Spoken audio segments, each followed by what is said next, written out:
Hello. Hi, Morning. Hi, everyone. How are Morning, you? says little Rocky. Oh, Rocky says hi. Hey, everyone. There he is.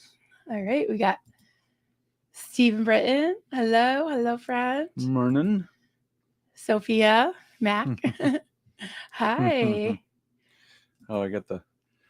All right, I'll move him Oh, over you're there. He's moving him. visible, yeah, because of the. Jen writes, good morning.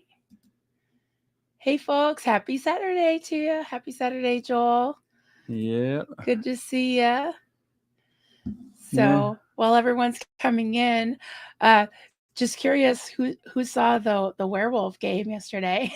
That was so much fun. Oh my god. Oh, Evelyn's coming in.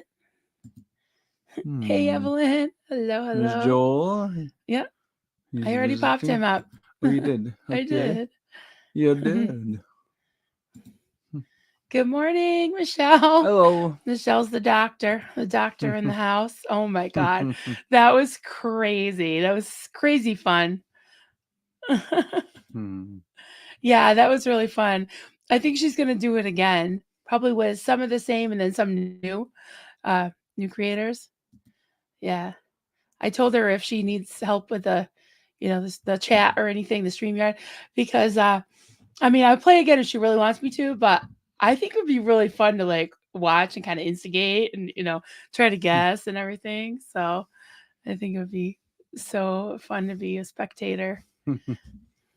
She says, Michelle. "Oh yeah, that's funny, huh? I was the worst doctor. I literally only managed to save myself. Well, hey, at least you That's saved better than someone. nothing." Did you save Steve-O at some point or he didn't get chosen? Yeah, Hmm. that was insane. And I was laughing at Mark so hard that I forgot to vote the second time. Like there was like 3 votes because we voted and then it was a tie between me and Steve-O. And then the chat voted and it was kind of even. So then she said, okay, we'll bring it back to a vote. And I forgot to vote because Mark was making me laugh so hard. I just got all in a tizzy. I forgot. No, that was okay. I mean, the thing was even if I was saved and she had the werewolf vote, that night, I would have gotten eaten anyways. So it's all good. But it was really funny because like people are looking at me, like, oh, she's got tissues and yarn and a bonnet. And I'm like, yeah, that's kind of me. It's Like for they thought real. I would. They're like, nobody is Yeah. that like nobody's that corny or wholesome. I don't know. I'm not wholesome. You heard me swear. You've all heard me swear. But Candy's live. Hey, Hmm. sweetie. Hello. Hi. Oh my god. Hmm. Oh yeah, she's definitely. I'm sure she's gonna be asked. Yeah, it's just a matter of schedules, but yeah, that would be. Wouldn't it be great to have Reese and Aaron, and like maybe like Nora? Oh my god, that would just be so funny. That would be awesome. That would be hysterical. It'd be like 3 hours. Yes, that's true. Oh my god. Although she did, Kelly did have like a time limit of the debates.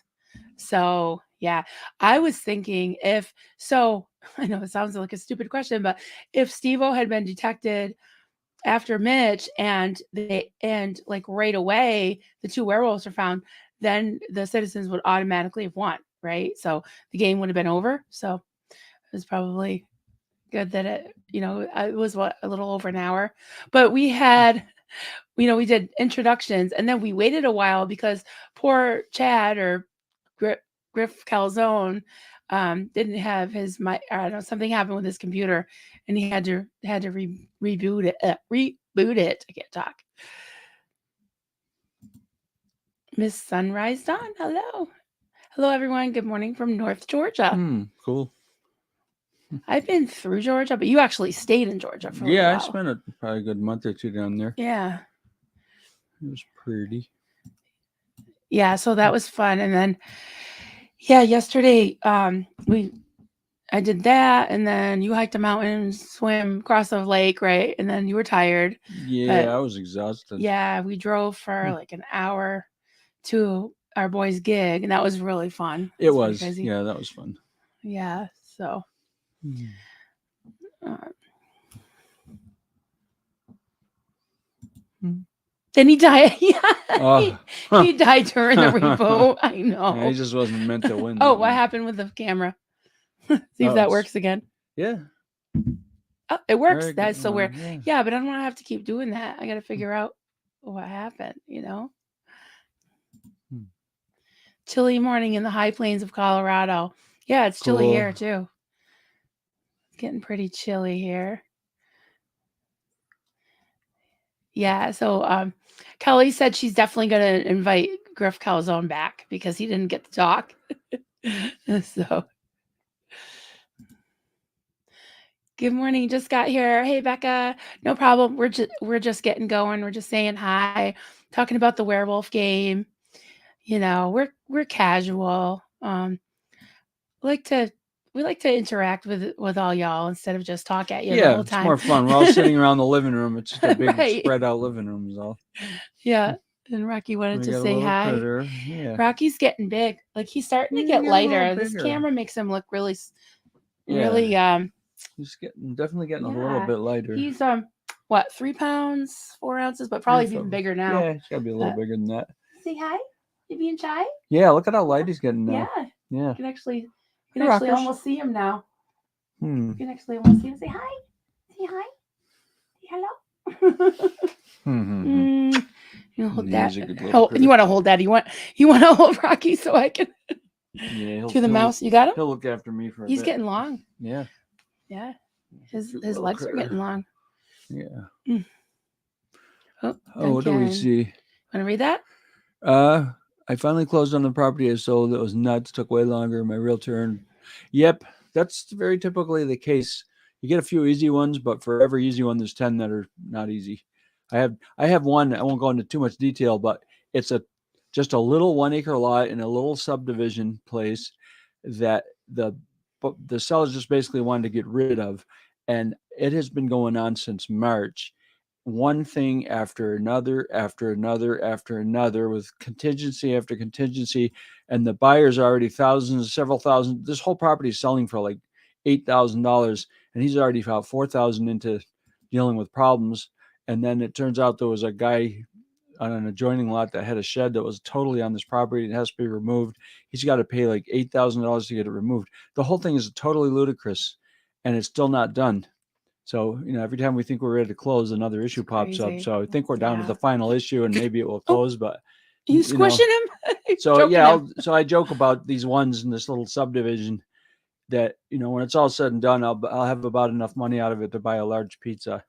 So thank God they're not all like that. It's a terrible habit they get in.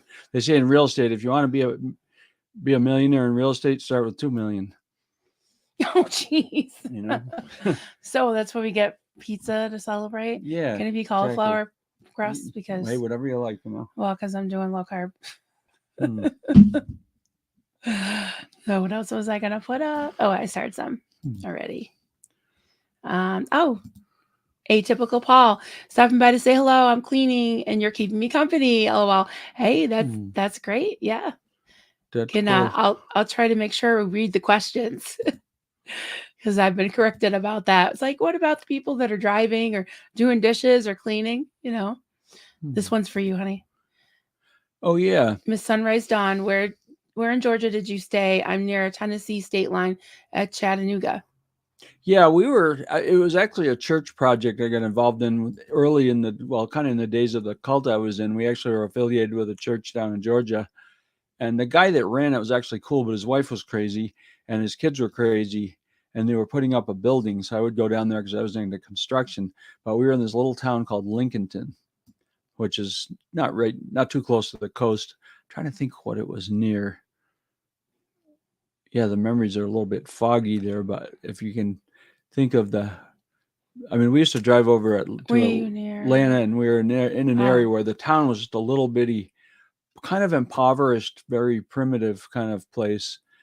And when we would go over, we'd go past. My brain is really fogged this morning. We were out late last night, and I was tired, so it's hard to think. But we would drive to Atlanta sometimes, like take people back and forth to the airport or whatever, and run that strip that goes by where the Masters is played.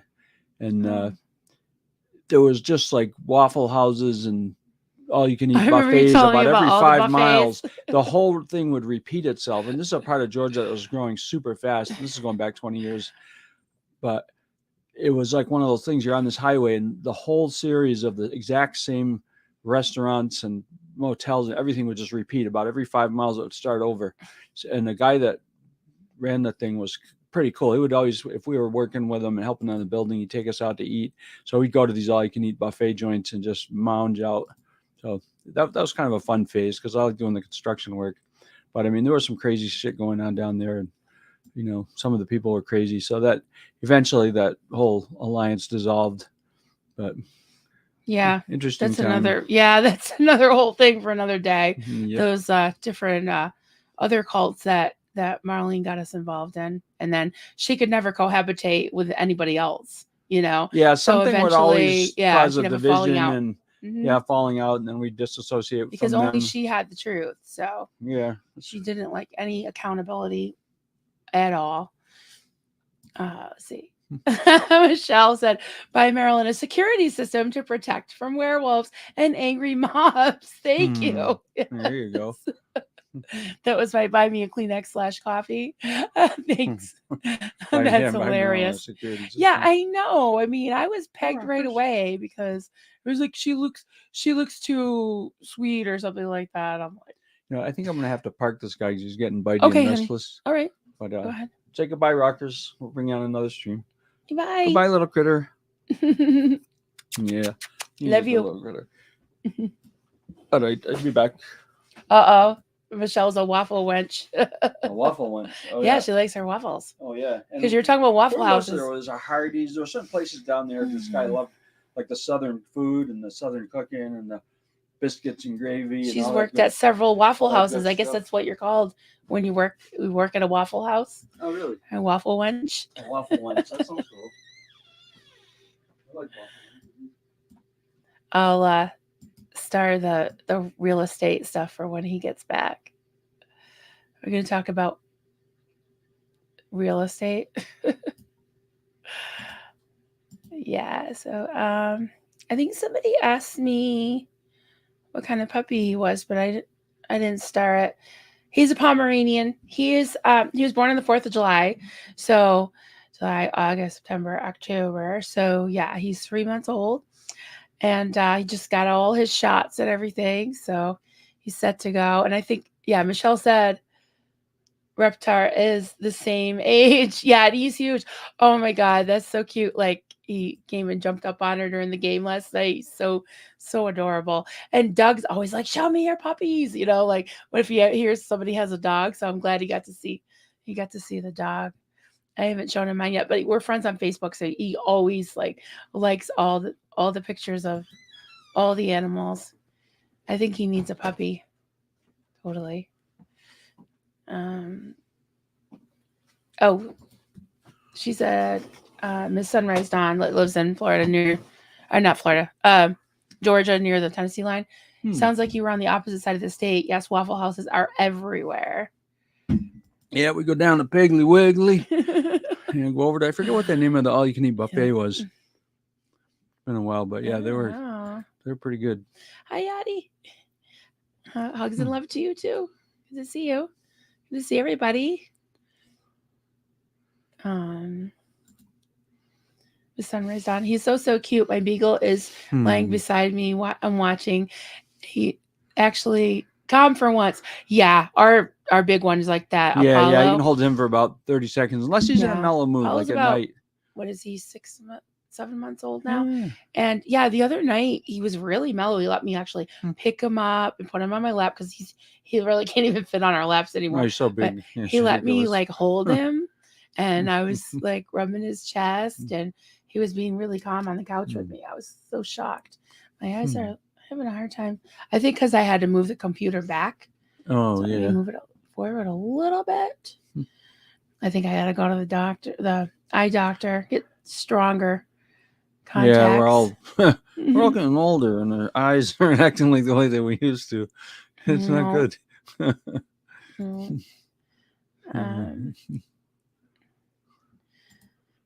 Oh, thanks, Michelle. Stop Scientology from using our tax dollars to subsidize abusive practices and crimes.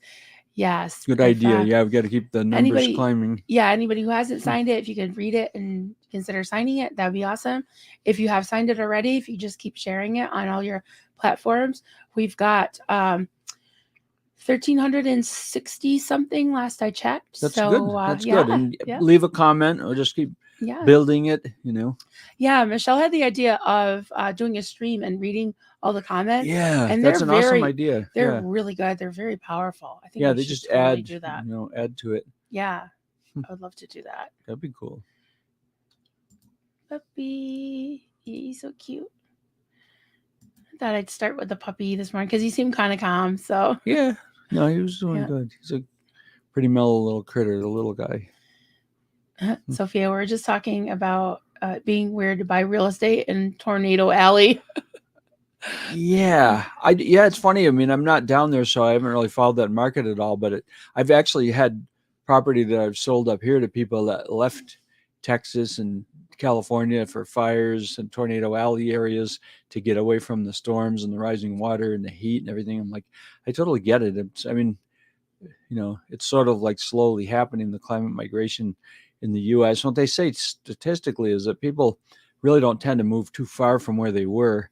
So a lot of these people move from one Yeah, area to another place that's just like, say, one step better or safer or more removed. But people are reluctant to move very far if they don't know anybody or anything, which I totally get. But I mean, some, on the other hand, I've dealt with people that want to get out and they'll move 3,000 miles to be safe from that. And I tell people, and I finally saw something in the news a few weeks ago that kind of substantiated what I've sort of had a hunch about. Is like the Northeast is one of the three safest places to be from climate change and all of its stuff because, we're in an area that kind of creates its own weather. And for the most part, the worst thing we have to worry about is heavy snow or things like that. But, we're pretty immune from, we don't get tornadoes very often, that we don't get extreme heat. We got plenty of water up yeah, here. Fires are relatively rare because it's, unless we had a it's long wet. drought. Yeah, It it's can be usually, wet. if anything, it's wet up here. So, Hmm. so Yeah, and you've got the the mountains are sort of like I don't know, they're like barriers, but yeah, yeah. they're very rounded. They're not like the Rockies, Hmm. very green mountains, right? Green Oh mountain yeah, this state. year was beautiful because of all the rain and everything. When you looked at the mountains, they're just so beautifully green. I'm like, yeah, that represents a million, square miles of essentially solar panels. All these leaves just soaking up the sun and keeping everything cool. In the woods, it's cool even when it's hot out. So, I see why Yeah. cities get all those heat desert areas where up here you walk in the woods and even at 90, it's pretty cool. Oh, great. Sophia said the woods are good for an ecosystem too. Yep. Yeah. Yeah. Hmm.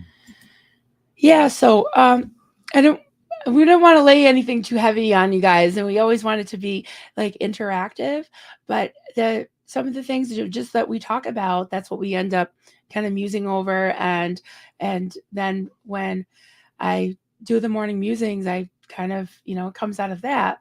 So yesterday we didn't do a stream, and I did the werewolf thing, and Duncan's, was busy. It was nice out, and he went up the mountain. Sorry, losing my voice all of a sudden. Um, Hmm. yeah. So we're talking about, I like to have a little catchy title. It's just how I am.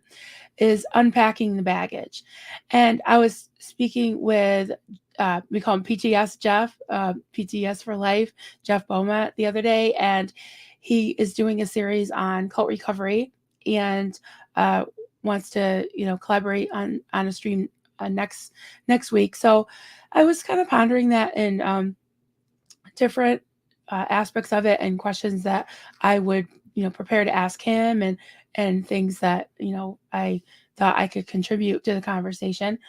And then I started talking to Duncan about it, and he came up with a little outline. So you kind of have different points. But yeah, if you want to start, honey, and just take one point at a time, and then we can throw it out, and you guys can talk about it. And Yeah. if we don't get through the whole thing, we can pick it up another day. Yeah, I see a lot So of good comments here, which we can address in a few minutes. Uh, Yeah, I'll jump into this for a few Okay. minutes, but we're not going to abandon anybody. Yeah, so Uh-huh. we got talking about this morning over our first round of coffee, and then as after Marilyn mentioned the subject idea, I started thinking, and next thing you know, it started to gel in my head a little bit. And I'm thinking, like, when, like, say you're okay, so you're in a cult. We're sort of starting at that point that you're in a cult, and for me, I Can realized, you hear him okay? All right. all right, I'm assuming you can hear Yeah, me. Put yeah. a I think so. Yeah. So, Mhm. but anyway, I realized that sort of the very first step for us is like you're in the cult and you're going along with it and you're kind of suppressing the things that don't seem quite right and you're putting them all under and kind of thinking, well, there's things I don't understand. Maybe it's just me and da da da. And their standard answer, if something didn't make sense to you, was just keep going and just trust God and He'll show you and da da da da da. So it's always instill a little bit of self doubt to keep you just trudging along. Yeah. And then there's a point where you all of a sudden it's like you pass like the event horizon where something in you just says, you know what, there's something wrong here, and I've got to face it. I got to deal with it. And then all of a sudden you feel isolated, like you can't let anybody know what you're thinking. Hey, Chad's on board. Hello. But You can keep talking. I just like to greet yeah, people good. as they No, come good. in. Um, so anyway, there's that. So the point for me that was sort of the first point of getting out was just the realization like something's wrong here. I'm not happy with this anymore. I'm starting to see that there's a problem, and then it starts to grow. It starts to snowball in your head, and then of course there's two of us, right? So we had a good thing going in that we could bounce it off each other, and we started realizing there were things wrong. And the more we thought about and talked about it, the more we realized there was a lot of hypocrisy, a lot of gossip, a lot of this us versus them. We are the only ones with the truth. There's all these sort of red flags starting to pop up everywhere. And after a while, it's like, this isn't right. And then, so the realization, so for us, sort of the very first step was sort of the wake up call, like the realization that something's wrong and that you're really not on the right path. And then there's a decision point like, well, what are we going to do with this? Just stuff it and override the cognitive dissonance. And at one point, we're like, we got to confront this somehow. And I don't even Yeah. remember how it exactly started, but one thing that'll always stand out in my mind, and it was vividly terrible and painful. And this is sort of like the next step is like, so the first step is you realize something's terribly wrong. Then you reach a point of making a decision saying, we got to get out of here. This just isn't right. So then we figured, well, to be fair and reasonable and brave about this, we'll bring our complaints to the board. And I don't Mhm. remember exactly how this happened. Maybe they came onto us accusing us of something, which I think is kind of what happened. Like, there was just some disagreement happened. So anyway, so there was one very terrible and traumatic and painful day where we got called before the board. So we're sitting in this room with all the board, probably what, 6 people, 7 people that were in charge of things. And the two of us are sitting there, and I'm glad we had each other because we literally laid out our complaints about what we thought was wrong. And one by one, they were all in the inner circle and they were bowing down to Marlene. They were afraid to oppose her. So one by one, they just shot us down. And we just sat there and it's like, we might as well have been in front of a firing squad. They one by Yeah. one would just say something, basically vote us down, and they'd be staring at the floor. And these were people that we were close to. They were like our family. We were tight with them. Yeah. So all of a sudden, like we're looking at each other and it was utterly terrible. And then, we left that meeting and it was like in a weird outward way, we were still going through the motions of pretending things were okay. So we're getting rides home with the same people and just interacting with them as if everything was fine until we got home and they're like, oh my God, what just happened? So then I'm not going to get too far ahead of myself here. I'll stop talking in a second. But Everybody's talking about the werewolf game, honey. okay, yeah, okay. I've lost a few, but That's anyway, okay. okay. So I'll limit myself to about 1 minute. So then the next thing that happens is sort of like the confrontation and the trauma of actually escaping. So we went through this traumatic escape sequence where we got out of there and we're back home like, oh my God, we just disconnected. We just broke faith and fellowship and everything with the whole group of people that were the people Yeah. that we were involved with. And then it was very traumatic. It was like you feel like you just, like I remember, bad experience, like you get in a bad car wreck or roll a car or something, and when it's over, you're like sitting there like, holy shit, what just happened to me? And you've got to your life Yeah, just has to trauma. start over. Yeah. So anyway, I'll stop there for a minute. There's other steps, but I mean, so those are the first couple of steps, is suddenly finding yourself out of the cult and with nothing, like you're in free fall. So hold that idea, and then we'll get back to it a little later. I get emotional with these things, you know. No, good. No, I'm Hmm. glad. I'm glad. Yeah, I'm you glad kind we. of relive it in your head. You're like, holy crap, that Yeah. was No, painful. that's Hmm. that's actually interesting that you went back to that because we're talking about cult recovery and unpacking, but yeah, going back to when you actually decided to leave. I mean, that's part of the beginning of your recovery when you start to think for yourself a Yeah, little yeah. bit You're and just like question slam the things. brakes on and dropping in reverse and start backing up, and it's like Hmm. it's a huge life change. Hmm. Yeah. Okay. Can we talk about Yeah, werewolves for let's a back couple it up and minutes? lighten it up for a minute. Okay, we'll take a little break from all this trauma talk. Hmm. That's okay, Duncan. It's healthy to feel. Yeah, you're usually a pretty reserved person, and he's very Hmm. comfortable with all y'all. He was singing the other night and everything, Yeah, I get silly sometimes. or the other morning. I think you sang like 3 times. Yeah, those. Sunrise Dawn. I can't imagine how devastating it would be to have to disconnect from everyone you've ever known and loved. Yeah, it was our life for 16 years. Yeah, it's just. It's all our kids knew too, because we had three. We have 3 kids. Yeah, they were young. That was just an awful time. Hmm. But yeah, okay, let's talk about the. So it's Clearwater Chad came in, Yeah. and Mhm. Michelle said, "Good to see you alive." Yep. Hey, we're in a better state than we were by far, so I'm We're talking happy. about Chad because he got Oh, killed like Chad. Oh, the Chad back first from the dead. round Yeah. because his Oh, yeah. computer needed to be booted up, Ah, and and the werewolves were Mitch and Steve-O just totally like ate him in the middle of the night while he was trying to boot up man. his I'm computer. sorry, Chad. You didn't 10x at that time. Back from the dead, I see Yep. you too. Yes. Next time you'll get a chance. Yeah, you're definitely in We all next take a time. hit now and then, right? I I told Kelly, Hmm. like, if she needs help in like StreamYard or something with the chat next time, count me in, because I think it would be really fun. Like if she's planning on asking some other channels, and hopefully maybe Aaron and Reese, people like that, like Nora, and that would be really fun and funny to watch, to be a spectator on that. So Lumi Dawa. Marilyn, did you see the film Women Talking, directed by Sarah Polly? Polly? No, no, I haven't.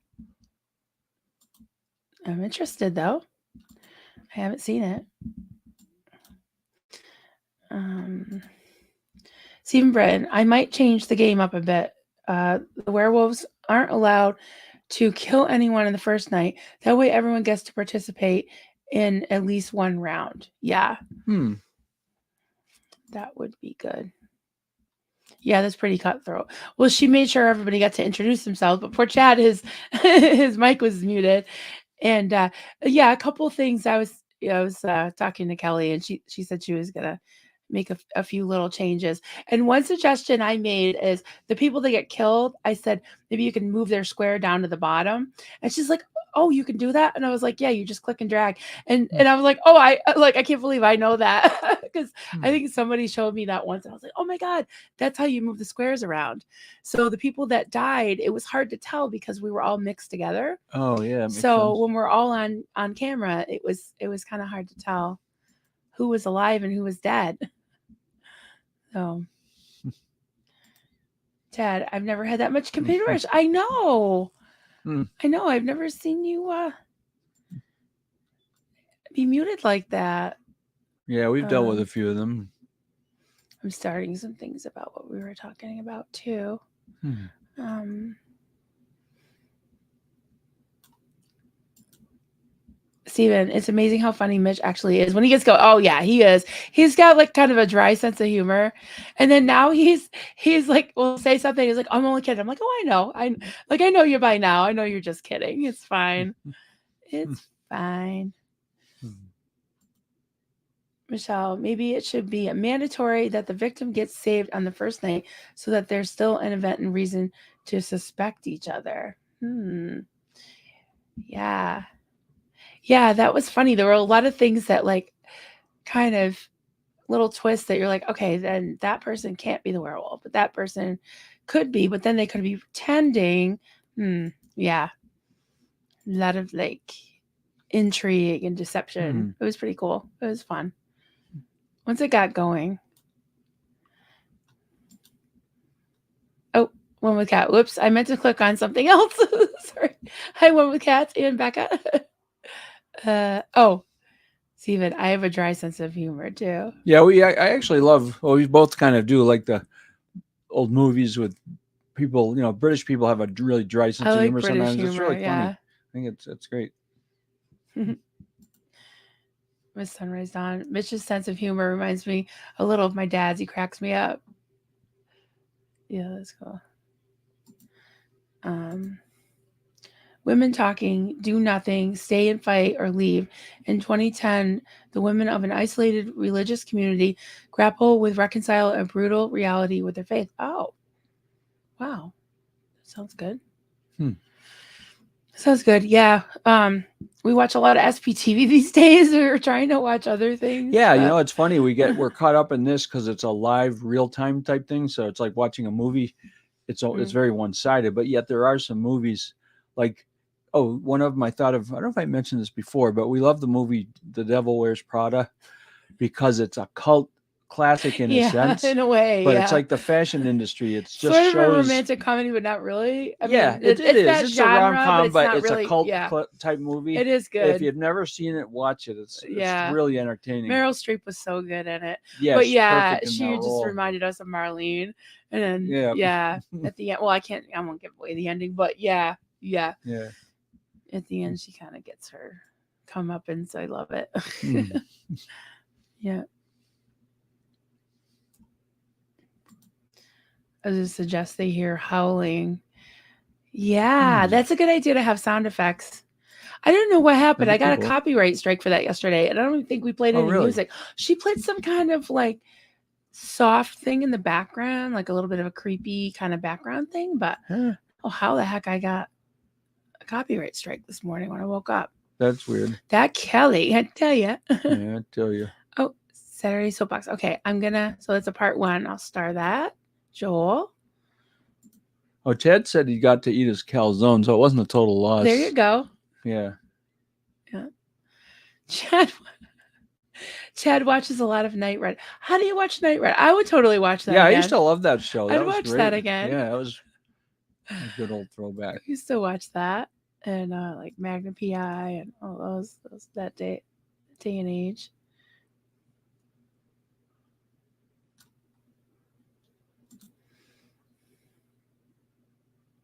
No, Marilyn. The players are told they hear howling on the first night. The players are told that they hear howling. But they don't actually hear it. Okay. I don't get it.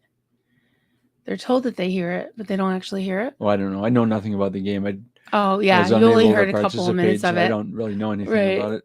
Because you were gone.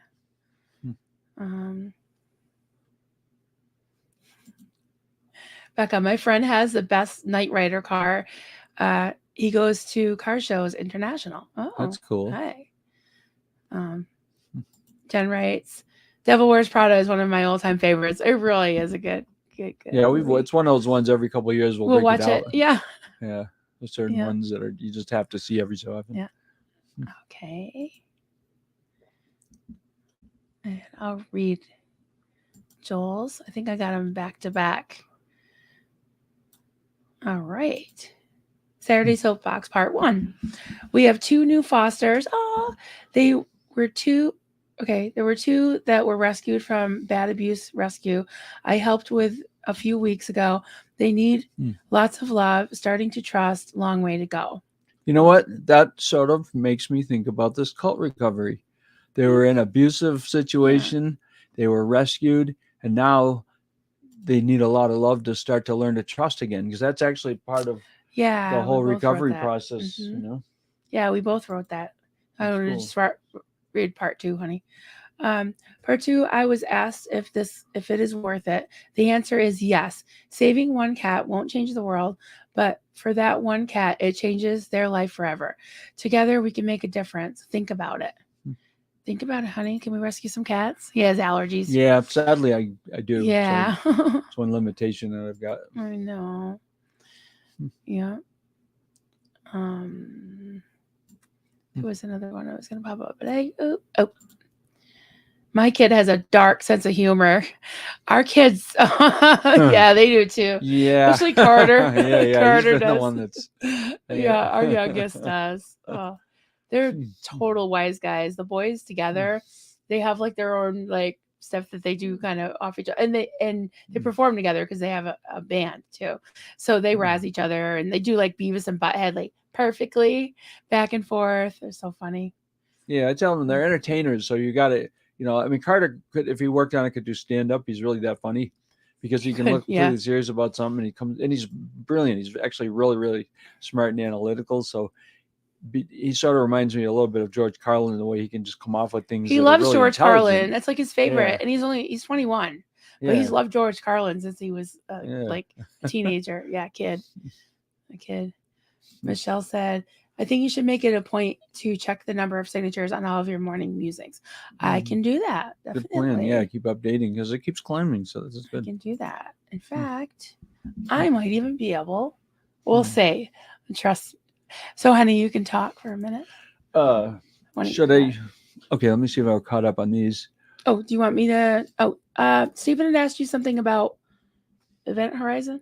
You said something about Oh, Horizon. yeah. So this is dealing with astronomy. Like a black hole, as you know, it's like this basically where gravity is so extreme that a star will collapse on itself and becomes very tiny, but it still exerts the same gravity it did. But as it sucks, other things eventually get sucked in to that gravitational field and eventually becomes this enormous, almost like a gravitational vacuum that's just sucking things in. But so the event horizon is actually a sort of invisible line, like it's a place where something can't get out. Like once it's crossed a certain line, then it gets sucked into the black hole and there's no turning back and there's nothing that can resist that force.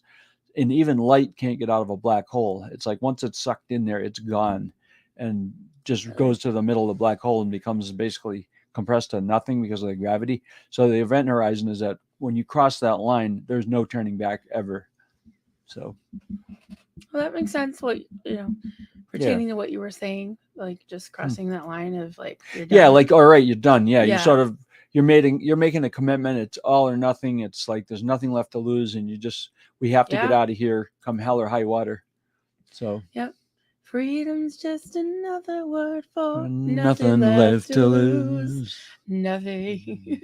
Yeah. Don't mean nothing, honey. It ain't free. No. Yeah, though. Our daughter can sing that Yeah, she can really sing well. that like Haley can. Joplin did. She's amazing. She blows the roof off the place when she Hmm. sings that.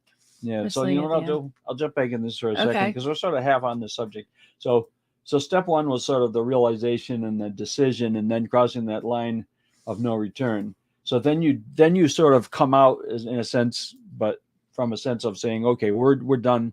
We're history here. We can't take this anymore. So then there's the traumatic escape, confrontation and escape phase where you're like, okay, now you're out. So you committed yourself. Now you've gotten out, and now there's this point of like what I call disillusionment and free fall because you get out of there and now you're not sure what you believe, but you just know you got out of something you don't believe in. And then, like for me, I think we both went through it. You go through a free fall point where the bottom drops out of your life. You haven't reconnected with your own family yet or your friends, and you get alienated. Like we got into that point where in the cult, you get sucked further and further into it to the point where you alienated your family and friends, and they think you're crazy, and they start distancing themselves from you, and eventually you're at arm's length with everybody, and your own family looks at you like you have three heads, and you parrot because I mean it happens to almost everybody in a cult. You start parroting the cult lingo and talking like even like in Scientology, you see a lot of this thing where people answer the phone and they're like that thing the other day with Aaron, whatever, with Reese. Reese's Yeah, that was mother-in-law, interesting. ex-mother-in-law. So you're just hearing these stock answers that really are non-answers, and you know that you're not talking to the actual person. You're just hearing recorded messages. It's like talking to some kind of phone answering system. You're getting nothing. The real person is just masked behind this crap that is no use. So anyway, so that's a thing where now you've got to try to reconnect with people, and it takes time because you've done damage even without meaning to. You've just become somebody they don't trust anymore. So the lost trust is the thing there.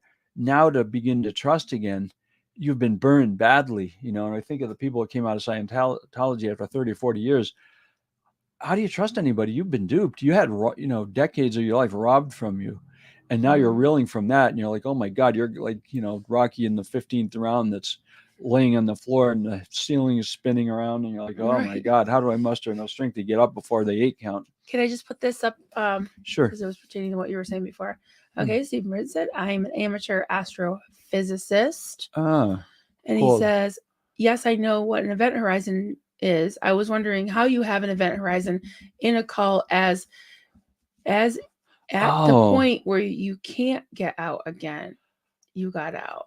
Oh, yeah. okay. So he's saying like you didn't get sucked in so Yeah, into I the get. cult where you Now I got what your couldn't get question out. means. Yeah, so Yeah. you probably know Yeah. way more about this stuff than I do. I just Yeah. the illustration was simply almost like when we got out, it was like we crossed a line where we were getting out of the cult and we were not going to get back in. So we were Right. Sort of finished the with it. opposite of So the opposite. yeah. Whereas Yeah. I guess there are cults like we've seen, like who is that crazy space guy? I forget his name. There was a cult and it was particularly obvious because he Heaven's Gate? was, yeah, Heaven's Gate. Yeah. That guy was a nutcase. But there were, and it's been true with Nexium. It's been true with that Heaven's Gate cult and other cults where people become so completely Yeah. brainwashed that Hirsch there's Applewhite. no, yeah. Applewhite. And Yeah. you looked in this guy's eyes and he was crazy and you knew it. And then after a while, a lot of people get in cults, and after a while, you look in their eyes and they're glazed over. Or they just have this bizarre, almost mindless, zombonic smile that you just can't get through to them anymore. They're gone and they've been like replaced with something else. They're not even people anymore. And you're like, holy crap, they're, I guess that would make sense. Like that's the event horizon where you Mm-hmm. cannot save them. And no matter what you do, it's too late. And they'll stay there to the bitter end. Like, the Nexium guy locked up in prison, still having people basically worshiping him and thinking he's God. And it's like, this Mm-hmm. fucking guy, it's obvious that he's a total screw up, but people have bought in so completely, lock, stock, and barrel, that they have nothing left. Yeah. They actually bought in and they won't get out. And it's like, I'm sure the Scientologists the same way. They're just so committed that they'll go down with a ship. Yeah.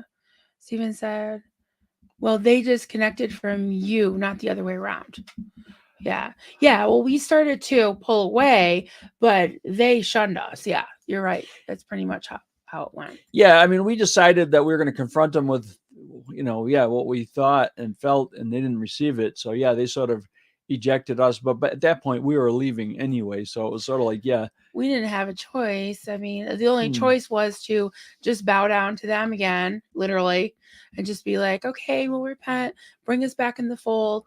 But it wasn't like negotiable. It was like either you agree, you get rid of the stuff. We'd have to do all kinds of like lower conditions. We would have had to quote repent, probably would have had to do like, I mean, they didn't Yeah. have anything that was like written, but we would have been, kind of pushed away, Yeah. and we Pushed down to the lowest possible level. yeah, you're totally demoted from any, spiritual responsibility. You'd be like sometimes even literally to the back of the church, and you wouldn't be able to speak. You're just Yeah. nothing. Just You're a shit. nobody. Hmm. You get extra tasks, like especially when we were living there before we got married. Mm. Um, yeah, I just get like demoted. Me, yep. Degraded beings. Oh, good morning, degraded Yeah. beings. That's funny. Hmm. Sorry, I'm just. Hey, hey, Rev Girl. Hello, hello. Hello. You know who Rev Girl is? Yeah. Yeah. Okay. Just making sure. Yep. Making sure. I think she's on my Facebook now. Shamed or shunned, right? Yeah. Yep. First you're shamed, and then if you don't back down and quote repent and do your penance or whatever, then you're shunned. Oh, we became anathema. Anathema. We were going to Yeah. end up on that dung heap. I tell you, I don't like that Oh dung heap. yeah, I love the dung heap. We're here. Yeah, we prettied it up as best we could. It's not so bad, I know. Yep, we're on the dung heap with all of you. It was so funny the other day. Was I was on a stream with the guys and Nora and Liz, and I was telling Nora about that kind of thing, like how we were basically told we are going to end up on the dung heap and about hell and like chop their head off and all this stuff. And I was like, yeah, in the dung heap, you're gonna go burn in hell with all the lesbians, And she was laughing. I was like, yeah, I love it. Let's do it. It's a It's not so party. bad. I know. Liz was like, it's a Yeah. party. Yeah. Stephen, anathema. Well, I'm happy to have you as a part of the anathema. That is my life. Thank you, Oh, that's Stephen. great. Likewise. Yeah, likewise, I'm sure. Likewise, I'm sure. Yeah. Dougie's very proper. Like his family was very proper. And I saw slaying all the time, my kids doing stuff. But when you told me your mom used to like make you guys listen to these like records about like Oh, manners or something. oh, this was funny. This goes way when I was a little kid. And this is dates me for sure. Is that we had a record player? We had 78 RPM records, the black discs that were a little smaller than a regular album, and there were 16 RPM records too. But we mostly had 78s. They spin around really fast. But I mean, some of them, yeah, would be like lessons and What? I only remember little life 45 and lessons. 33. Yeah, this was before then, because you had 16 and 78 were two other speeds that record players in the old days would run at. This was probably right after the Victrola cylinders and all that kind of stuff. Oh. I mean, I'm not that old, but I mean, we had the old. My dad had a lot of them. I don't know if I saved any You from lived them. on the prairie. Yeah, No on the books. prairie. Yep. Had to listen to the old Victrola and hand crank it and all this. But yeah, so that was pretty cool. But yeah, we learned to like the Hugh Grant type dry humor. It's funny. It's really because it's intelligent humor. It's not stupid, and it sounds interesting because of the British accent. Like we love listening to Kelly because her accent is I know she's teaching very me lots of entertaining. words. Yeah, it's very and the different words. Different words for things. I can't It's really cool. remember what I said. I was telling her how I told Carter, our son, about the werewolf game, and I was like, he said that's sick, and I was like, that means cool. She's like, we use sick over here. I'm like, okay, I didn't know. I just want to make sure. That's who would have thought, right? I mean, they do have American TV over there, so they do know something. We just don't know a lot of their stuff. Coffee, coffee, coffee. Yay! What's that? Plus signs. What is that? Donuts, bagels. Bagels. Bagels. I have I'm a bagel. so blind. Yeah, guys. everything with butter, please. Oh yeah, I wish, but I'm trying to be good. You're being about, good. Yeah, that's fattening food, but it tastes good. Yeah, I don't know. I've been eating like low. When you eat low carb, sometimes you have probably a little more fat, but true. Yeah, like I don't know. Keto diet and all that. No, I'm not doing that. No, that's just toxic. I'm just doing. Oop, I keep clicking on the bagels. Here. I like bagels. Yeah. Mm-hmm. Becca, 8-track came before or after. Yeah, I think the older records, this is going back to the 50s or 60s. So 8-tracks, yeah, anything tape oriented came later, I think. Tape, I remember the old reel to reel tapes. I remember one of the first things I had when I was a little kid. Way later. Yeah. But your parents were very retro, like even for their time. Like they were, yeah. They kept things around. They probably had a Victrola or something. Well, we were one step beyond that because they had what we called a hi-fi in those days. And it was a piece of furniture that about at the height of, say, a washing machine, but it was a little smaller, but you had a built-in record player in that. Those are the ones that had all the different speeds, but it was called a hi-fi. And you had, before stereo came out, everything was monaural. It was one speaker. And then stereo was like a big deal back then. Yeah, I remember having like my old 65 Plymouth putting an FM converter in it because all those came with an AM radio. And then you could put an FM converter in. So I was like, oh man, I'm up with the times now. I got FM. That was a big deal, Then, later then you had installable. I mean, there was actually something I saw on Facebook where there was cars built in the 50s that actually had a built-in turntable built into the car, and it was full size or a regular size album, and it slid out like the CD things would now. But I'm like, no kidding, somebody actually had the foresight or whatever craziness to build that into an automobile. And you know how they get knocked around if you hit a bump or something. They must have really had some damping gear in there so it wouldn't. You hit a bump and that needle will be bouncing all over. But Rev Girl said, I'll have my first cup of coffee soon, and then I'll be able to think. Yeah, Yeah, I there hear you you. go. This is my second cup, and Yeah, I'm still not it thinking took a straight. second cup for us to get going today. Hmm. And I still can't think a little bit. Let's see. Yadi. Oh my God, the prairie conversation. Yeah, I'll have to That play some was of that. Oh, did you? Oh hilarious. no, you heard I it. heard it. Yeah, well, that was Oh my outrageously funny. God.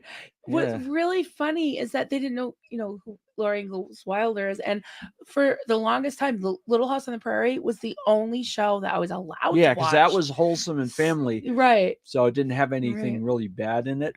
But I, It was so fun. It was a funny stream. It was so much fun.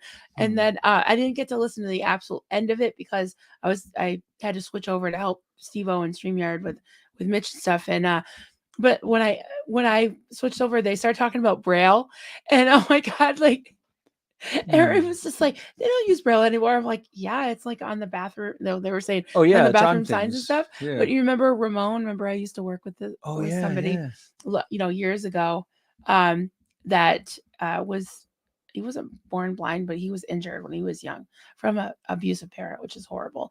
But he could read Braille really, really, really good, really good. And he's probably only in his maybe 30s now, maybe 40s. I thought, yeah, probably 30s.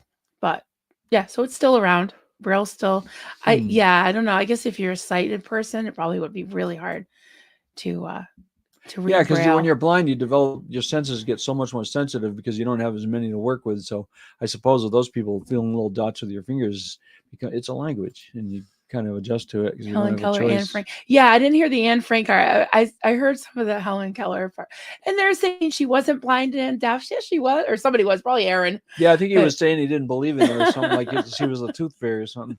Like, wait a he minute, didn't believe in she her. actually exists. Oh my God.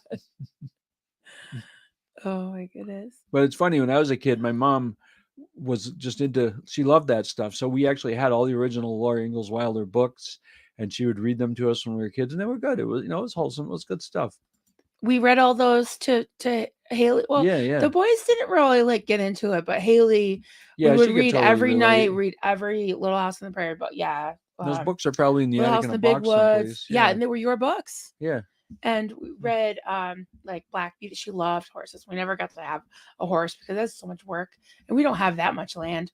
Actually, we Hmm. don't even have hardly any land Nah, now. They took it away. Took away half horses our are like land. boats. They just, like they could say a boat is a hole in the water that you dump money into. Well, horse people are a little bit, well, the ones we know, I Yeah, won't no, generalize this too don't. much and offend anybody, but the horse people we've known are pretty. Well, You get crazy because they're a there's big more investment horses in than your time and people in our money, and town, I they think. require a lot of Yeah, maintenance, they and are. you got to love them. I mean, it's like, you Yeah. have a little dog that needs a little bit of love and care, but a horse needs a hell of a lot more, and horses are not cheap to maintain. So Expensive, yeah, yeah, but there they're are rich beautiful, persons majestic, but I'm always have it. afraid of getting stepped on.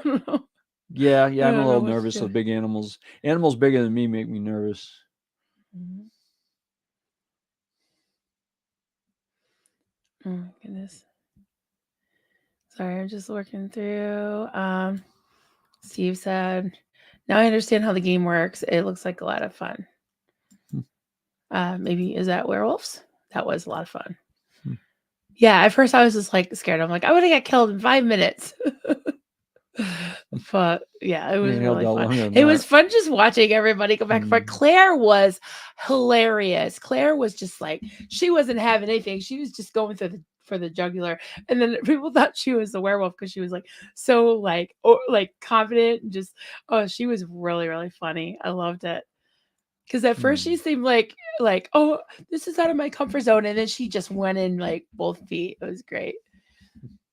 And then Mark was so funny. He was so distracting though, because I was so busy laughing at him that I forgot to vote the second time. Yeah, messed the whole The game up. lighter side of SPTV. Yeah. Hmm. Yep. It is. That's good. That is a good thing. Mr. Ed is indeed a horse, Clearwater Chad. He was a talking horse, right? Yep. One of the few out That's there. all I remember. Hmm.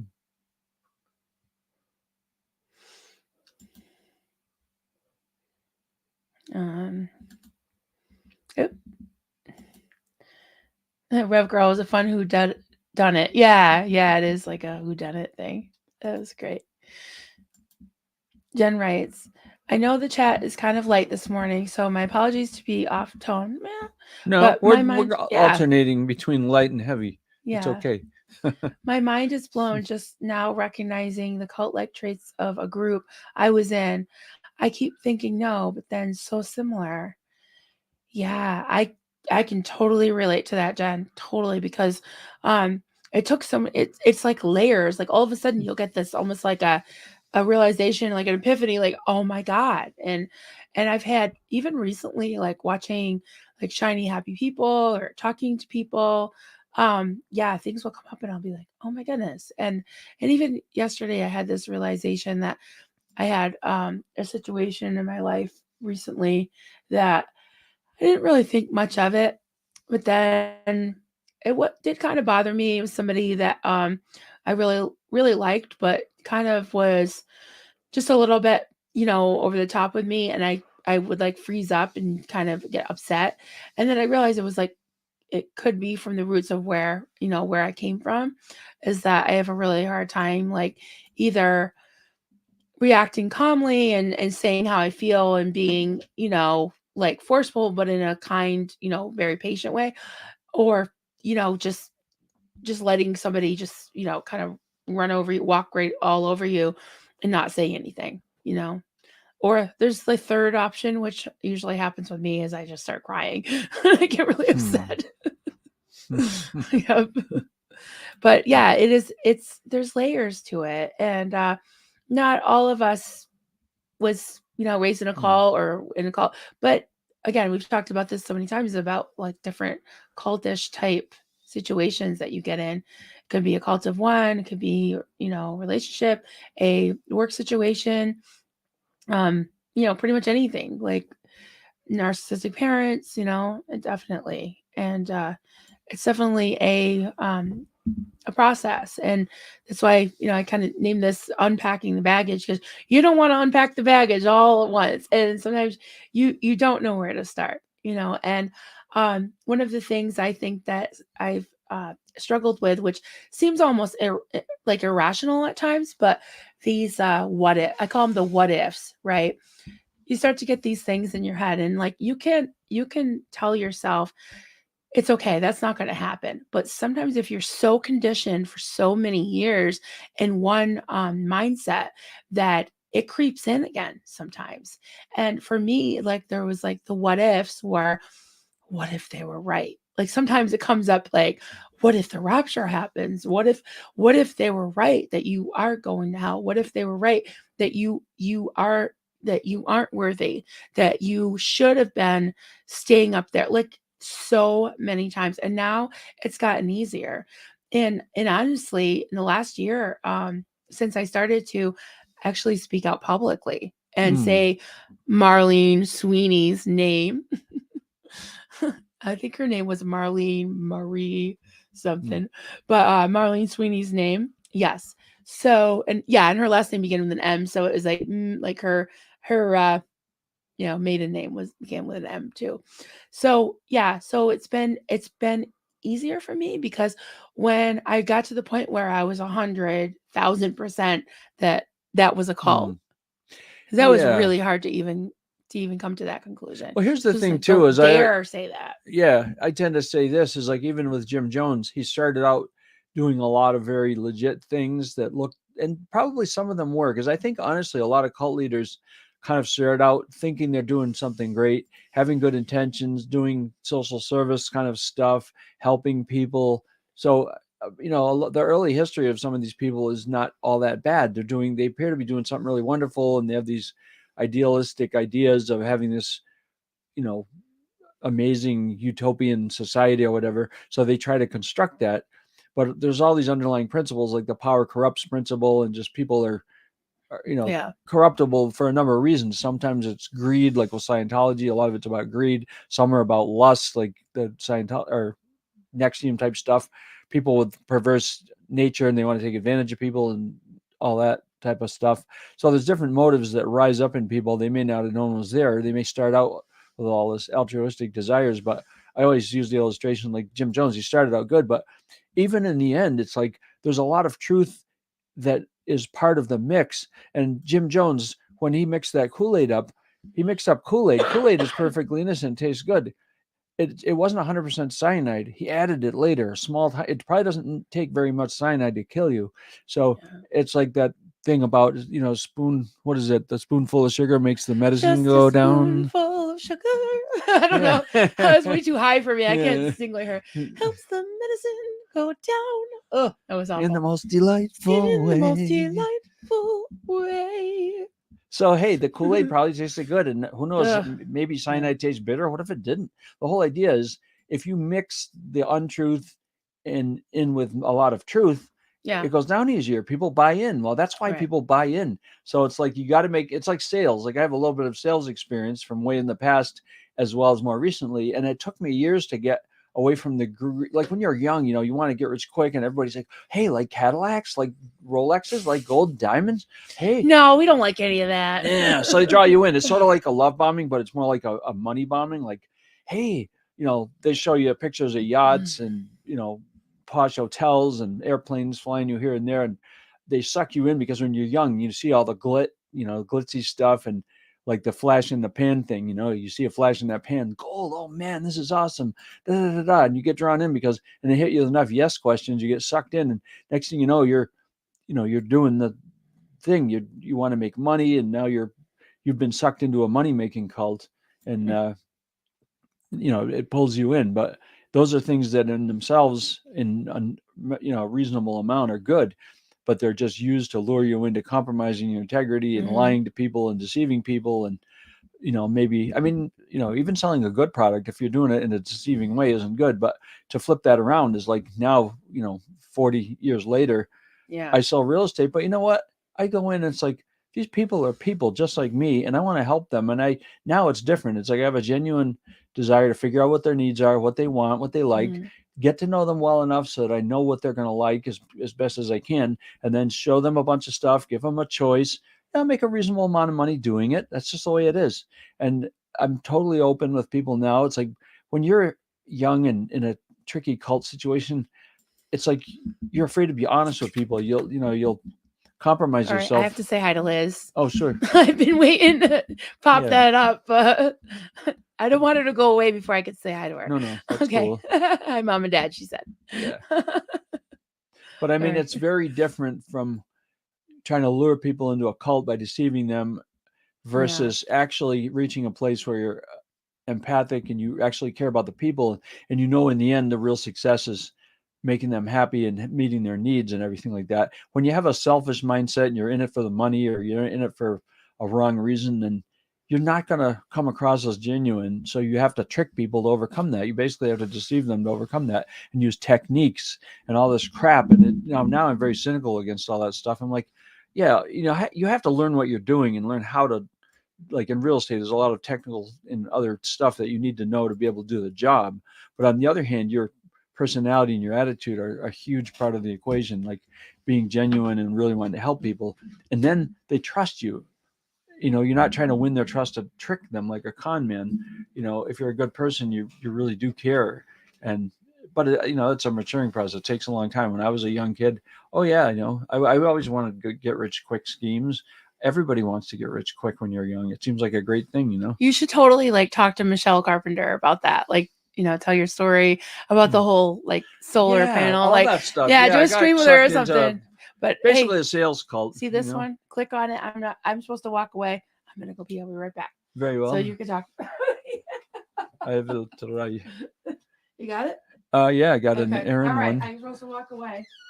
Oh, I'm going to ask your husband a question. You need to walk away. Okay, that's why she's walking away. Oh boy, here we go. This one, I'll take the fifth on this one. Are you in a call with your wife? Do you need help? Blink 3 times if you need help. Oh man, now I got to try to not blink. Oh, we have a very. How is there a word to describe a good cult? I don't know. I don't think we have a destructive cult. I think we have a pretty good cult. We give each other a fair amount of freedom, zero undue influence or anything like that. So, uh, Talk about lightening up the mood. That's pretty funny. But I mean, relationships, yeah, they can be cult like. Yeah, we've gone through enough crap together. Of, you know, I think we've worked that one out pretty well. But anyway, yeah, I'm not normally hidden under the house or anything like that. But it's pretty humorous to think about it if you're not actually dealing with it. Oh boy. Okay. Okay, I'll go to something else for Alan walks back in. See. Oh man. So I'm going to try to navigate this thing. It's funny, Maryland tends to do it. A horse is a horse, of course, and no one can talk to a horse, of course, that is, of course, unless the horse is the famous Mr. Ed. Okay, that's pretty cool. Oh, wait a minute. I didn't make that one show somehow. Let me see if I can make it show. I'll click on it. Oh, there it goes. Okay. So, yeah, that was a cool old show. That was back in my day. I remember watching those things. That was fun. Oops.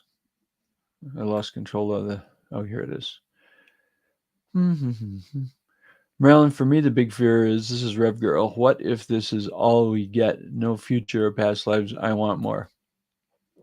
Yeah, I agree with that. I can relate to that question, which I will put up where we can actually see it. Yeah, you know what? I'll take a risk, and it's a big risk because Marilyn and I don't see eye to eye in this yet. Uh, but I've actually been doing a really big deep dive into NDEs and all that stuff because I feel like over the last couple of years I've been getting more. And this is a subject that's way ahead of where we're going because I've been thinking about doing a stream at some point and kind of like I would title it "Where do we go from here?" And it looks into like when you're past the whole cult thing, what really does lie ahead. So I don't know. I believe there's a lot more than what we see here, but I won't go into that right now. It's just I agree with you. I believe there's more. Let's put it that way. Let me see what this one is. Marilyn, what ifs is a burden in all our lives. Self-consciously, doubt makes us self-sabotage, but your gut instinct will always head you the right way. That's Yeah, good. that's true. You got to trust your gut because it's sort of like a accumulation of everything you know and have learned, and it bypasses thought. Like Yeah. your subconscious will tell you things by way of feelings sometimes, Right. not in words, but you just sort of know. Yeah, and over time you can hide it, honey. If you go like this, you can hide it so that it's not and then unstar it. Oh, okay, yeah, I haven't That actually way done this routine. Hey, what's this about? Why are you talking about me? Say what? Poor Duncan. Yeah, I know. I'm a Yeah. lot. I'm a lot. Yeah, yeah, we get along pretty good. Hey, we're together after 26 years. We survived a lot of stuff. Yeah, honestly, I've been doing some like interviews and podcasts with other creators in like different spaces lately, a few of them. And when I say that like, I'm Hmm. like, we escaped the cult together and we're still married for 26 years, they're like, oh, like usually I get almost a Hmm. surprise reaction, like, oh, really? So I'm gonna unstar that one. That is so funny. Yeah. Oh, I'm getting Hmm. notifications. I think is Liz going live later? I'll have to Hmm. look it up. Oh, there she is. She's still here. Yay. Good honey. That was 6 minutes ago. Hopefully she's still here. Hmm. Yeah. Not even 9 a.m. here yet. Wow. You're far away. Question: what of toxic masculinity? What do you have to say about that? Um, define that more elaborately because I know that's a Well, like term. misogynism. Is that how they go? Misogynist? I mean, I Sism? guess to me, like okay, so I'll try to define this in Yeah, terms of Duncan's what I not know, but I'm that. I not can an tell you expert in that. that. Well, but you're not that. You're not. No, I don't believe in being that. No, and that's why it was a little bit hard in the cult because it was very top-down patriarchal. Even though Marlene was a woman, discussed that before why she Well, some got away people, with it. But okay, I'll interrupt you just to say this. So, like, from my standpoint, go if I ahead. look at a lot of cults that are, most of them guys are on top of them, but they, guys that are, I would call toxic, love to grab even, Bible verses or anything that kind of substantiates the idea that men were given a superior place in the scheme of things. And yet to me, like, to be perfectly fair, I'm like, what we're differentiated male and female by, I think it's one chromosome, right? Like there's an XX and an XY or whatever. And the idea that one chromosome is going to suddenly make a whole half the population inferior to the other, or have to be subject to them and all this kind of stuff, to me is bullshit. It's just, it's ridiculous. So it's like, okay, I get we're different, and I do support the idea we're different. I think we're supposed to be different. It's okay to be different. And to me, like, I'm always using the bell curve as an illustration. Like, statistically, there's a bell curve. So on the one end of the bell curve is real macho men that are big and tough and strong. Da, da, da. On the other end are guys that might be. Am I saying something wrong? No. Okay. Okay. So on the other end Like are, our son, I was just thinking of like one of our sons is very artistic and stuff, and yeah, sometimes you get picked on by the macho kids, but now yeah. they love him. Well, yeah, Now they're that's giving true. him, But I'm yeah, saying, like, on either end of it, there's all kinds of people on this, yeah, I call it a spectrum, but the spectrum has a different definition now. But just the idea that we all land somewhere on this thing. And then, you know, some guys take advantage of the fact they're big and strong to bully other people and, lord yeah, it over them, da da da da. And then other people. But I mean, there's plenty of women that I respect that are very intelligent, they're good in leadership and intelligent. Like, I'll see all these things pop up on Facebook, which I think are good. It's just to put it out there that, there's a lot of women that back in history that did amazing things, but they weren't, because it was such a male dominated culture, they never really got the credit. You know what I mean? mm, So I think it's been an injustice, and I'm totally in support of, like, I mean, my philosophy in general is to support other people around me in whatever way I can to be the best yeah. they can be, da da da. Even though it sounds a little corny, it's like, No, no, you we, totally are like that. I feel like you bring out the best in me and our kids. Like I always tell my kids, you guys hit the jackpot and the dad, in the dad lottery. well, I And believe they know that too. I They love know them. they Yeah, do. I totally love them, and I want to see them succeed and do well. I want to see them do better than I did. They have. I don't want them to have the weaknesses I had. I want them to make the best of what they got. So it's like, you know. So that's. I just believe that philosophy is very true. Like, the happiest people are happy because they're making other people happy, and when you see other people succeed, it does something for you. And it's like, even like animal rescue and any of these things, when you're helping other people Yeah. or animals or whatever, you're making the world a better place, and you Yeah, have a right to totally. feel good about that because that's how things should be. So, well, Definitely. All right, I'm just going through some more things. Um, some of the comments I started, but I think we already did them. Oh, this is a good one too. Going back to some things I started earlier. Duncan, you are right. Animal rescue is similar to cult rescue. Yeah, I think because you yeah, get like wounded people and yeah, they have to, yeah, animals, who knows how much they can understand, but if they've been in a bad situation, that's that world that they've been in, and maybe they lost their ability to trust anybody or whatever. Now it takes a while. It's a recovery process. mm-hmm. Yep, I can relate to the feral animal, feral Marilyn, feralin. Hmm. Oh, hey, Hmm. hey. But yeah, I didn't mean to interrupt you. Yeah, I can be a little overwhelming sometimes, honey. Well, yeah, okay. You've always been very patient with me. Well, we're different, which is okay because Marilyn, yeah, she's tended to be more social and outgoing than me. And I'm, when I was young, I mean, I love nature. I love being outdoors. So my escape from, I had a tough, my teenage years weren't great. And I spent a lot of time out hiking and hunting and fishing and living outdoors because that's my happy place. And Yeah. that it's, you go to school and get bullied. And I realized I grew up in an upper middle class neighborhood, and most people lived at a higher, what I would call in the normal sense, ethics.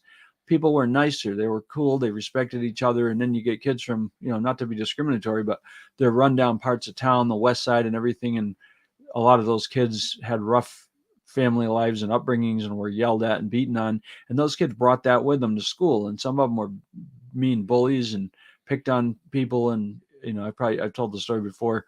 I had an older brother who was mentally ill. He was 2 years older, and he would get picked on, and he couldn't socialize normally. He was kind of, he had kind of a bad birth experience where he had some brain damage, and he never could quite. He was brilliant. He was like a savant kind of, Still but is. yeah, he Still still is. is. You know, I mean, he Amazing. can tell you details of things that happened Yeah. 50 years ago in perfect detail, and Yeah. and I used to tell the story like he could take a city like a blank piece of paper and draw a whole map of the city and draw all the houses and all the streets, and then he could tell you who lived in a given house for the last 3 generations. I mean, Right. he was this brilliant. When it was built and who owned it and Oh how yeah, it I mean, he changed would know all this hands and stuff, and he used to yeah. wander. Like the police would. He was actually known for wandering around the city taking pic, and this is back in the days of like black and white cameras, little film cameras, 35s or 126s, and all those little cameras. And he would literally go around the city, and he loved photographing houses. He was obsessed with houses, and he was a collector. He was one of these people that his life, the place in his life that was secure and non-threatening, was material things because he couldn't socialize with people, and he'd get picked on and beaten on. He was that kid that just people couldn't relate to. And but anyway, here's an interesting aside to that is, so he would do that, and people would call the cops sometimes because they'd see this strange looking guy out there taking pictures of their house. Poor Who's this guy? Bruce. He's taking pictures of the house. And he was one of those, like, I know there's a lot of people that are mentally ill or what have you, and they'll like wear winter clothes all year round practically, with a hat and a jacket and all this. He was kind of one of those people. You could pick him out from a crowd, like, yeah, this guy's not quite in the normal range, but yet he was brilliant. He was friendly. He wasn't out to hurt anybody. He was absolutely harmless, and he would go around take all these pictures. Well, what's really strange now is I'll see popping up on Facebook sometimes. There's groups that are like throwback groups about history of Pittsfield, Mass, and everything, and I'll see pictures show up of old buildings that were torn down, that were back in the 60s, 70s, neighborhoods that were torn down, and you'll see these old pictures, and then you'll see a credit at the bottom, pictures from the collection at the Pittsfield Historical Society taken by Bruce Honig. And I'm like, holy shit. Yeah. So his work that he did Yeah. back then He's well is known. still, people know him now from that. So I mean, I don't know how I got in this tangent, but anyway. Oh, just saying that you're yeah. I don't remember either. Oh yeah. Oh no, just how you grew up and then how you got a Oh, brother that okay, was like yeah. So yeah, a that savant okay. and Yeah, yeah. thanks for the reminder. I'll go back to Yeah. where I was. I realized, yeah, that was, see, that helped shape who I became, because I followed him 2 years behind in school, and he would get picked on and abused and stuff, Yeah. and it made the world look like a threatening, unfriendly place to me.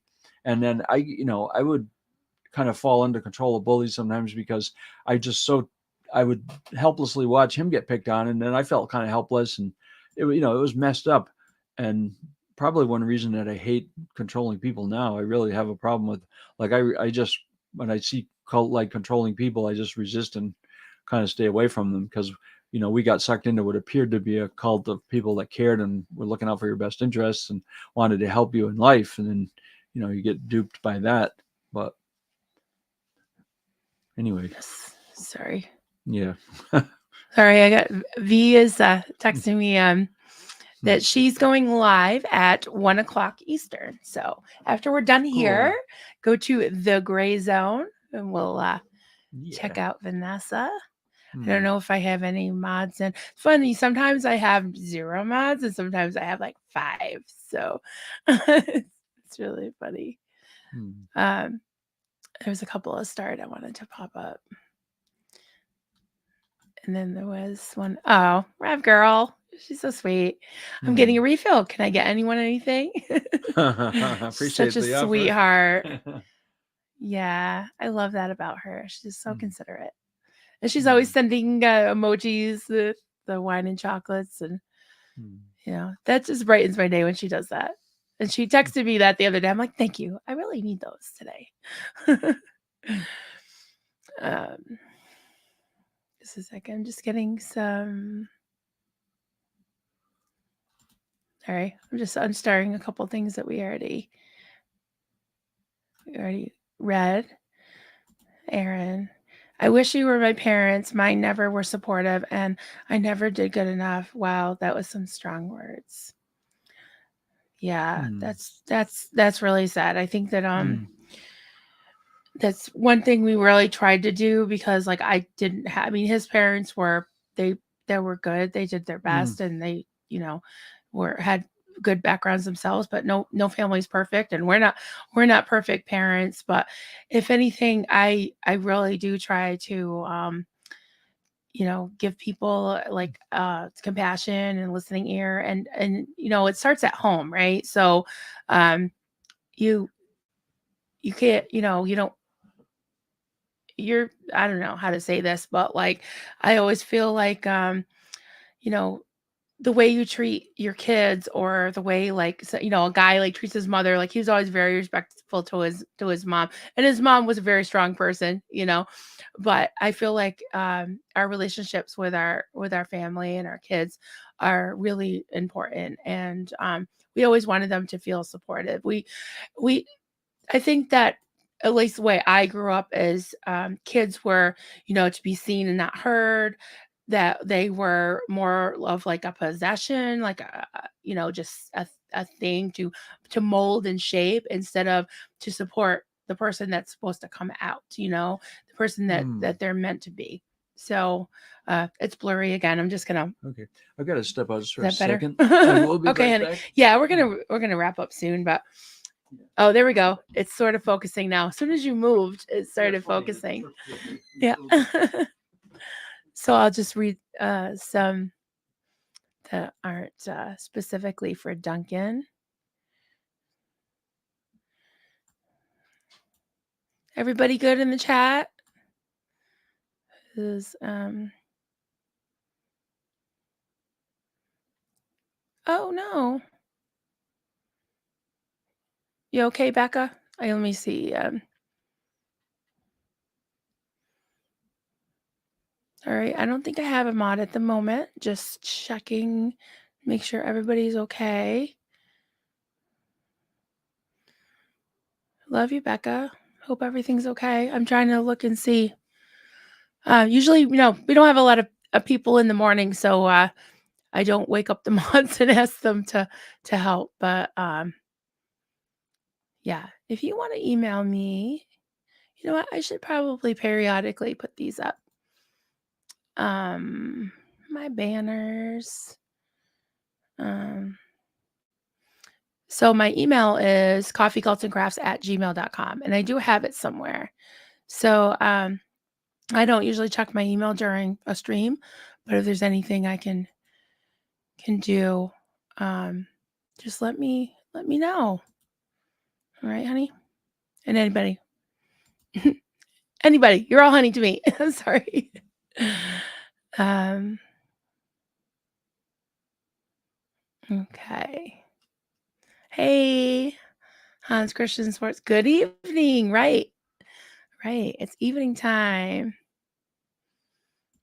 That's right. So I think Duncan wanted to come back. He's really enjoying this, hanging out with you guys.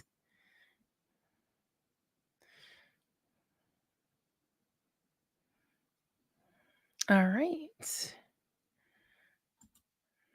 Rev girl, I have to go to the farmer's market soon. That sounds awesome. That sounds like fun. Yeah, I'm not sure what we have at the farmer's market right now.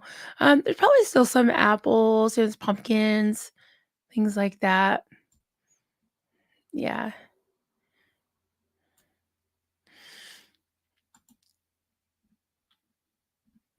Um, so Sophia, abused beings are scared of being hurt again if they don't project strength. Yeah. Yeah, I totally agree with that. That it is it's such a process, and like Duncan said, not everybody has that kind of powerful personality type that will kind of repel anybody trying to take advantage of them or anything.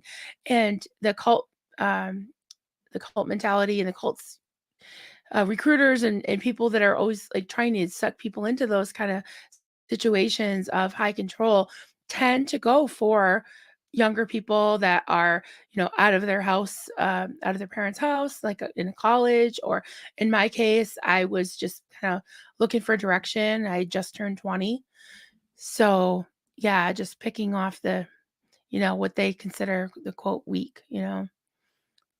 which really stinks. Private girl, oops, I accidentally called Duncan Duck. He gets that a lot. Sorry, I haven't had enough coffee. Yeah, there's not enough coffee for that. He gets that a lot. There was a minister named that we knew years ago named Doug Duncan. And I swear to God, my adopted dad, he always called him Doug because his last name, you know, because he knew Doug Duncan really good. So he could not get it that his name was Duncan and Doug's name was Doug Duncan.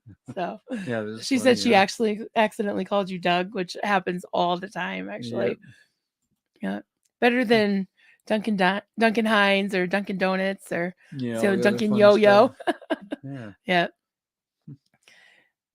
Becca. Is Becca still with us? I hope. I hope. Uh why why is it always about success dollar sign?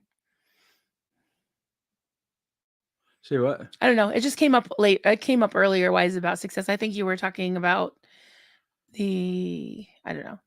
You were talking about like the Oh, thing that you were in and all that yeah, about like that sales type yeah, cult. right. Yeah.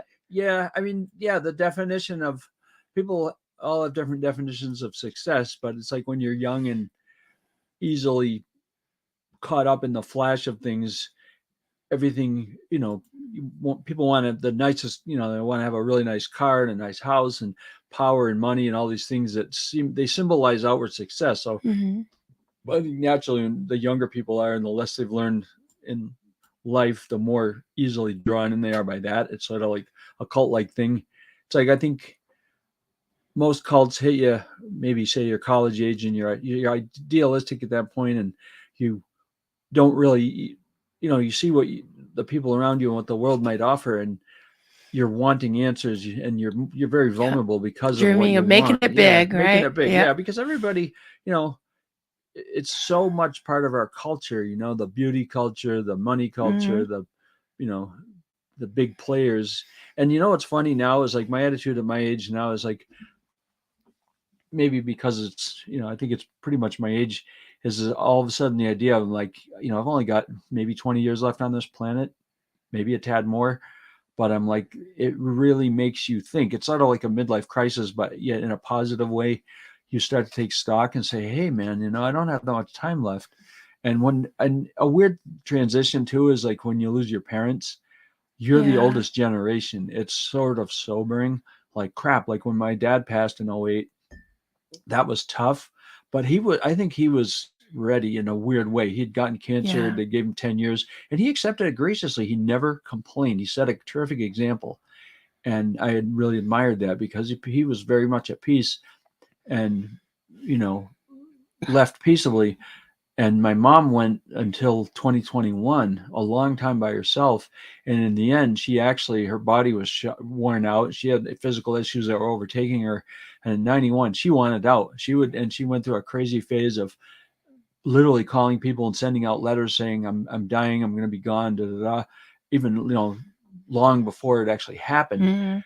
And Yeah. it was very bizarre in its own way, but it was like, once she passed, it was like that closed the whole chapter of our life. And we had grown up in this house she was still in after her, my entire life. And we would visit her at that house and everything. And it was very strange because I just felt like I had to let it go. Like people say, oh, do you want to move into it? And I'm like, no, I can't go back to the neighborhood. I can't go back in time. And it actually was almost cathartic to clean the house out, even though it was tons of stuff and it was a lot of work, and let it go and put it on the market. And we handed it off to a really nice young family that had young kids and would enjoy the neighborhood and the house. And I felt good about doing that. We're already entrenched up here. We're in Vermont. We're in a place that we've created.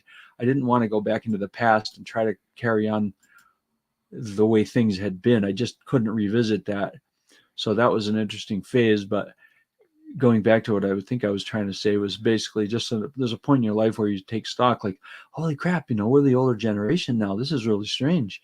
I don't feel that old. I try to keep in good shape because I don't want to feel old. But I'm like, well, when you realize you have a limited amount of time, you're not like when you're 20, you feel like you'll live forever and your body, you're getting stronger and better and all this kind of stuff. You're learning more. And then there's a point where you Mhm. start to think, well, how am I going to use the time I got left?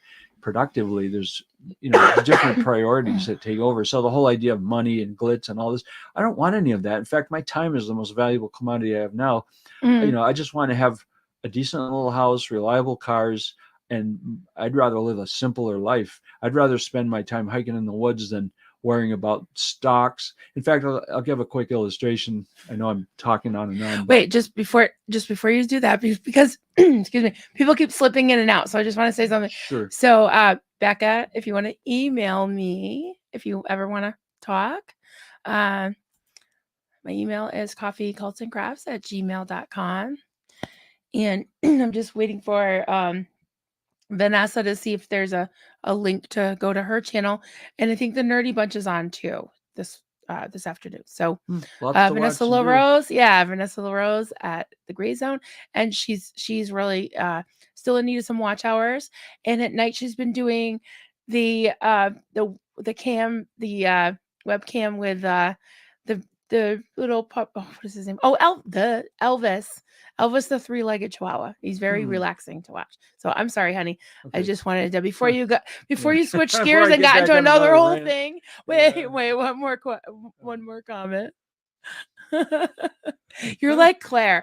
He's like Claire. He's like the smart one everybody wants to listen to. Like Claire and Mark. Me and Mark are like goofballs. Duncan needs his own channel. Yeah, how come Claire hasn't made her own channel? I'm wondering. Aaron again. Don't say you have 20 years left. You're not dying at 50. That's right. No, I'll be sticking around a little bit. As long as I'm meant to be Say here. you're only 30 now. Yeah, that'd be cool. I can roll it back a bit. Yeah. Okay, go ahead, honey. Okay, so I'll go on one more rant. After that, I promise I'll shut up. You're good. But this one's actually interesting. So years ago, back when I was in the cult 20 years ago and longer, I worked for a contractor in Pittsfield, Mass area, and we went, we did jobs all around, mostly remodels and things like that.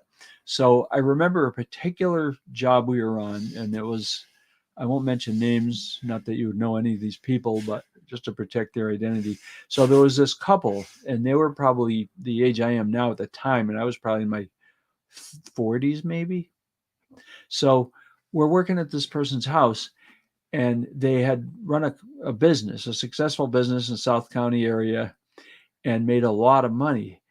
And they just, they had beautiful cars and a really big, nice house and all this stuff going on. But what struck me about them was when we were there doing work on the house, and I was conscientious, I tried to do a good job, but the woman approached me one day, the wife did, and I could tell she was starting to talk the talk of wanting to try to hire me out from under the contractor I work for. And one thing that struck me when we walked into this house, you walked into the entry of the living room, there was a huge, and this is back in the days, when it was sort of uncommon to have these gigantic TVs. They had a huge TV up on the wall, pretty high in the ceiling of this big open, high ceiling living room. And it was on like CNN. It had all these stock tickers like running along the bottom of the screen. And, we didn't have big screen TVs then or anything. So they were, early adopters of all this stuff. But I mean, he had this huge TV going on with the news and all these stock tickers. And the guy, I immediately realized he was just obsessing over, because they must have made millions of dollars. And every day it would be, the value of his estate and his money and his holdings would be fluctuating. And the woman literally came out one day and she had lists. And my brother and I still joke about this, she had lists of things that needed to be done around the house. So she had a whole list for me of things she wanted me to do, and she was trying to hire me out from the contractor. And I just got that really creepy, sinking feeling like, no, no, no, no, no. She's a hyper, I don't know how you would describe it, like a control freak, obviously a control freak.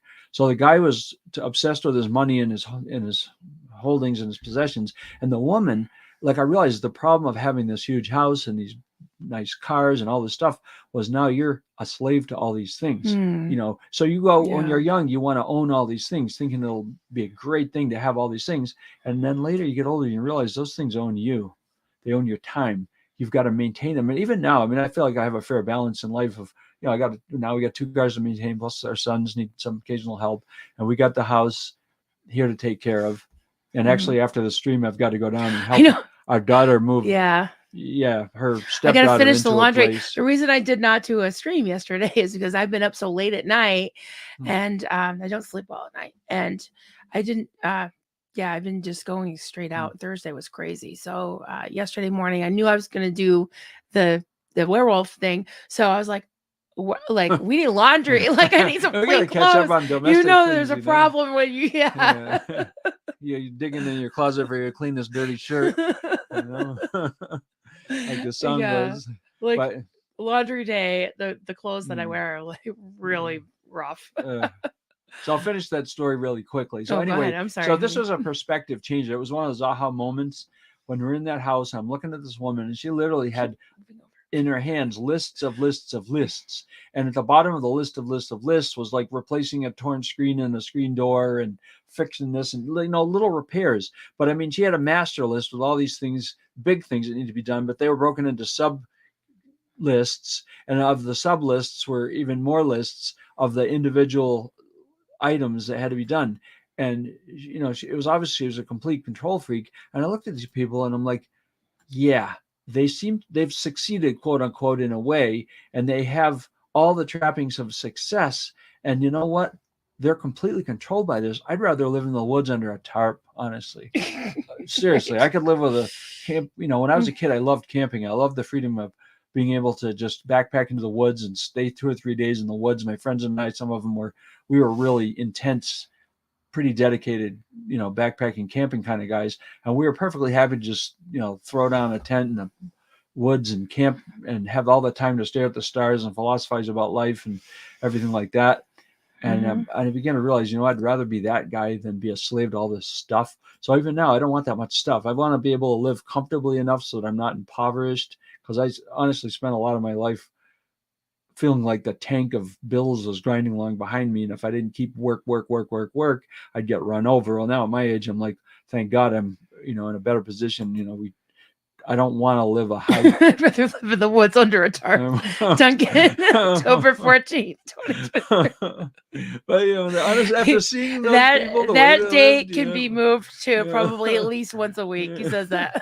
Yeah, so I live in I a love van the down by freedom. the The river. freedom is worth more to me than the money. And in fact, this shirt symbolizes.